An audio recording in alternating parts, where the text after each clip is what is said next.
We are going to impose higher charges for noisy aircraft like the 747-400. The 747-8, of course, is a very modern aircraft.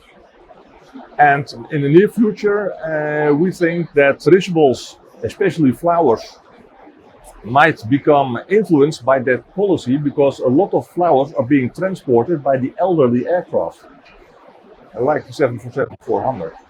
So not all carrying flowers are able to switch to more modern aircraft. So that would be a challenge. Hi everyone, this is Parijat Sourabh. I am in Shanghai here at Air Cargo China 2024. Joining me today is the Business Development Director at Amsterdam Schiphol International Airport, Ferry Van.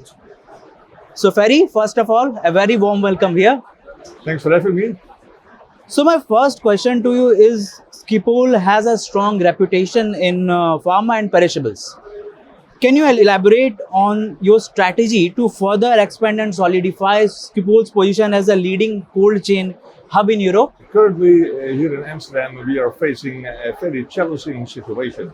We are trying to meet all sustainability targets in the Netherlands.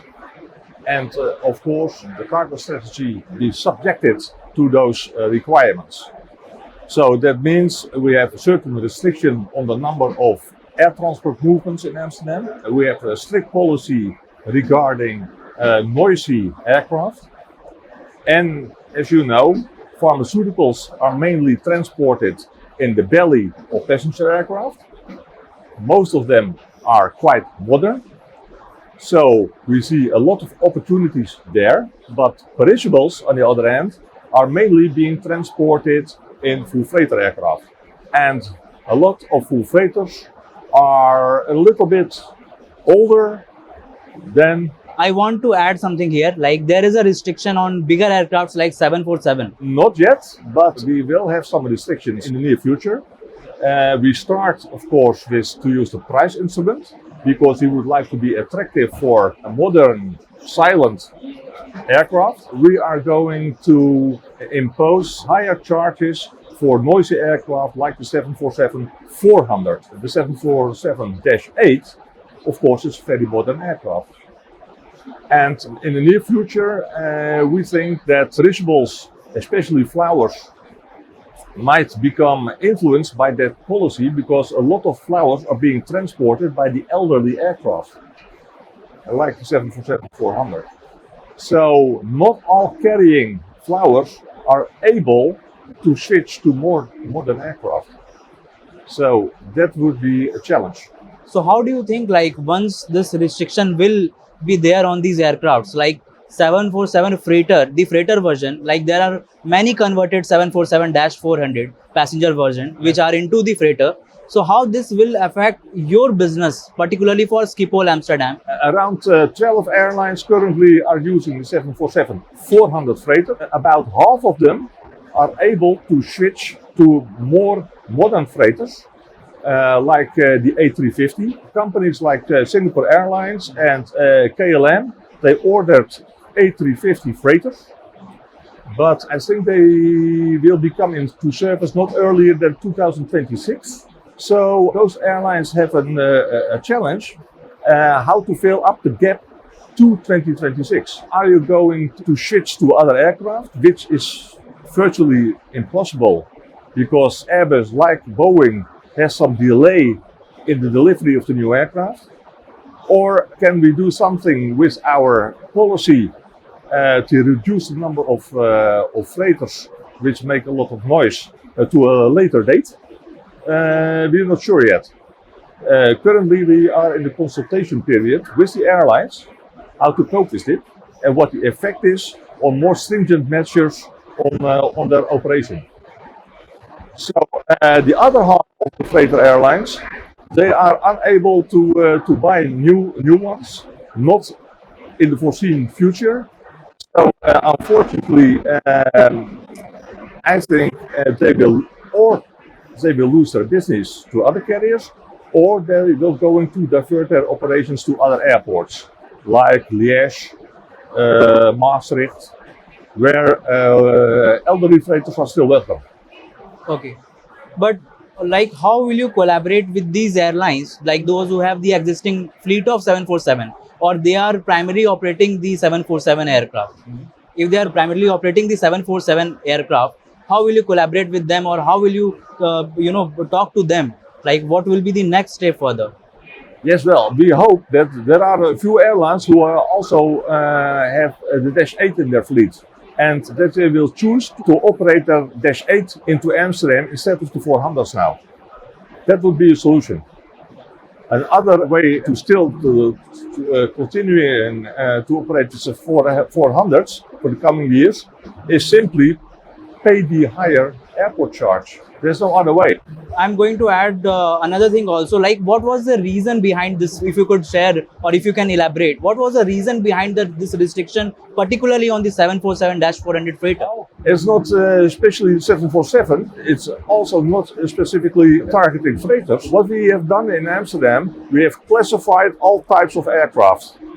No matter if it's passenger aircraft or a freighter aircraft. Yeah, it is on the noise level actually. Yes, based on a noise level certificate.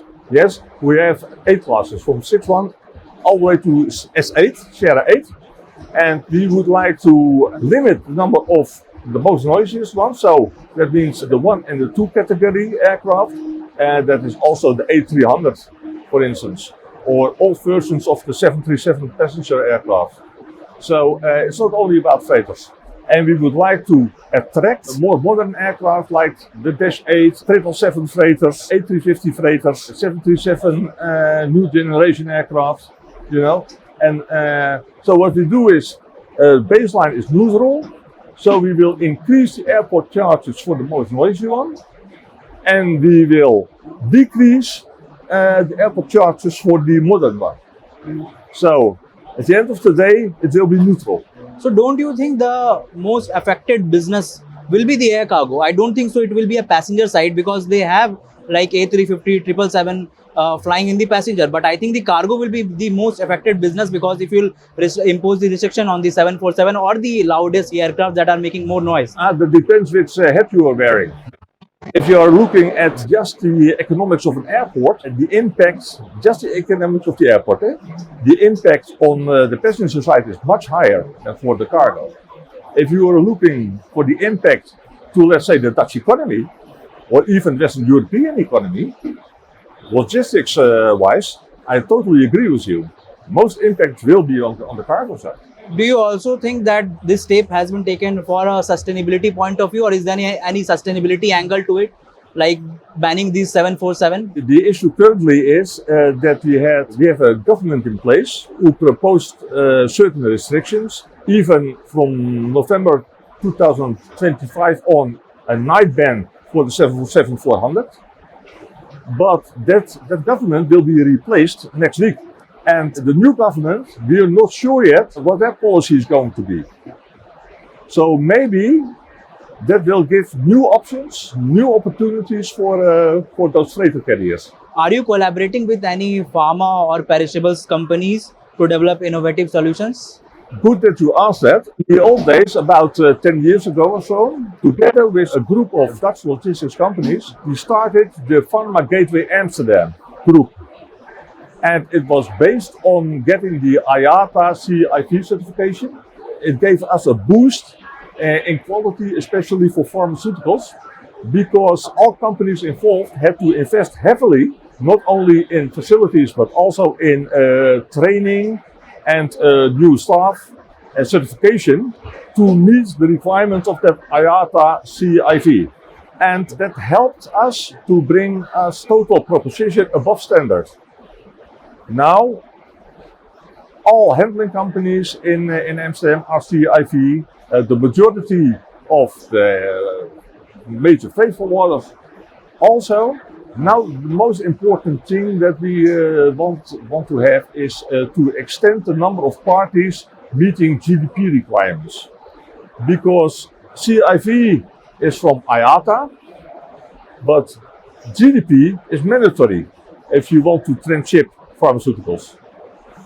So the purpose of the Pharma Gateway Amsterdam We have to look into that to bring us to the next step. So we are working together with a lot of logistics companies, but since a few months, other companies like Thermo Fisher, Ferry Logistics, Marker from UPS, they have contacted me and they asked, is it possible to reinvent Pharma Gateway Amsterdam Volume 2 to bring us to the next level? So we're taking some kind of analysis now, an analysis phase now, if that would be beneficiary for all. So in that phase we are now. So. As a business development director, I want to ask you that after all these major developments in Amsterdam and after these restrictions and all, how do you think Schiphol will be ahead of its competitors? Quite frankly, we can't compete on volume anymore. So what we must do is that we compete on quality. So we are targeting shipments of high value, high quality, which need reliable process, flown as booked, etc., etc. And that's what we are targeting now. What are the commodities that are you targeting specifically, apart from perishables and pharma?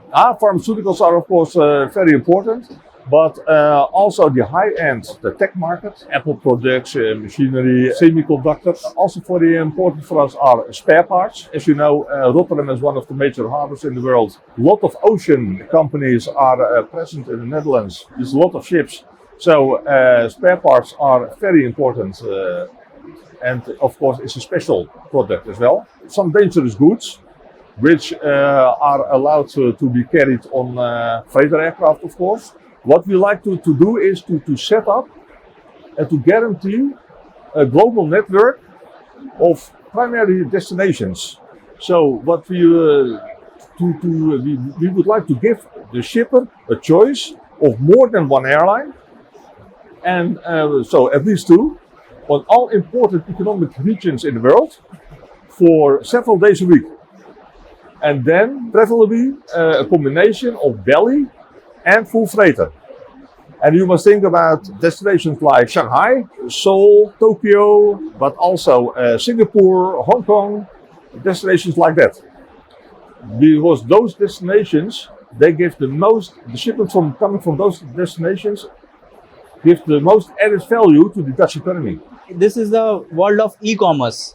So now there is a high rise, or you can say there is a boom in e-commerce market around the world. Oh yes. So don't you think that these restrictions, particularly on Amsterdam Schiphol, will impact somehow the your capacity or your ability to transport goods also? Oh yes, especially when you're looking at shipments from companies like Alibaba or Temu.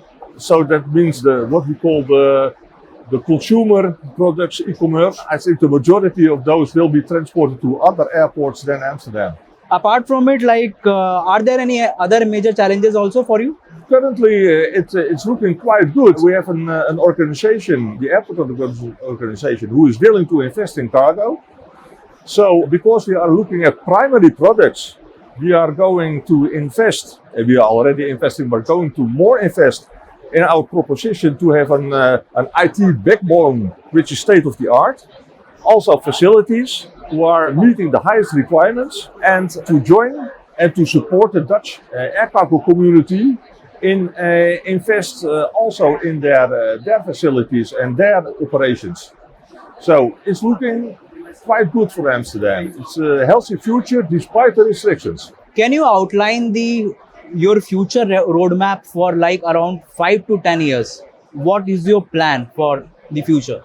Of course, it's very much depending on the government decision which way to go with the Amsterdam airport. Currently, there are 3 scenarios. One is a limitation of 500,000 air transport movements, one a limitation of 460,000, and one a limitation of 440,000. Currently, our limitation is 500,000. Okay, if that remains in place, then we still have a very healthy future also for freighter aircraft. But it's very important because Amsterdam is a slot coordinated airport. Therefore, freighter carriers continue to meet the requirements to hold their historical baseline slots. Currently, some airlines are in jeopardy because they are not meeting the 80% rule. You have to fly 80% of the time. So, and they will lose their historical baseline slots. And of course, many passenger airlines are waiting for those slots coming to the market. And when you are a freighter carrier and you lose those historical slots, it will be a very difficult thing to get them back. So that's crucial. So if you have 500,000, that's okay. If we are going to face a reduction to 440,000, that will be a challenge. But we will continue to focus and to invest on that high quality premium airport. Because if you can't compete on volume, you can't compete on price, you have to compete on quality. You have some existing partnership. So are you open for looking any new partnership or new partners in the future also to expand your network? Always. We are looking for partnerships with other airports to set up corridors because cargo chooses the way of the least resistance and of course the cheapest one. And so if you can set up a corridor, let's say between Singapore and Amsterdam, which is almost flawless with customs on both sides who are working together to make the hiccups in the supply chain as fluently as possible, that would be partnerships which would be beneficiary to both sides. But also partnerships, let's say for Pharma Gateway Amsterdam Phase 2 with logistic service providers, very important. But as an airport, we have to be neutral, so everybody is welcome. So thank you so much for talking with us and thank you so much for your time. It's been a pleasure talking to you. So this was Parijat Sourabh for Stat Media Group and this is Ferry for Amsterdam Schiphol International Airport. Thank you. Thank you. Thank you so much.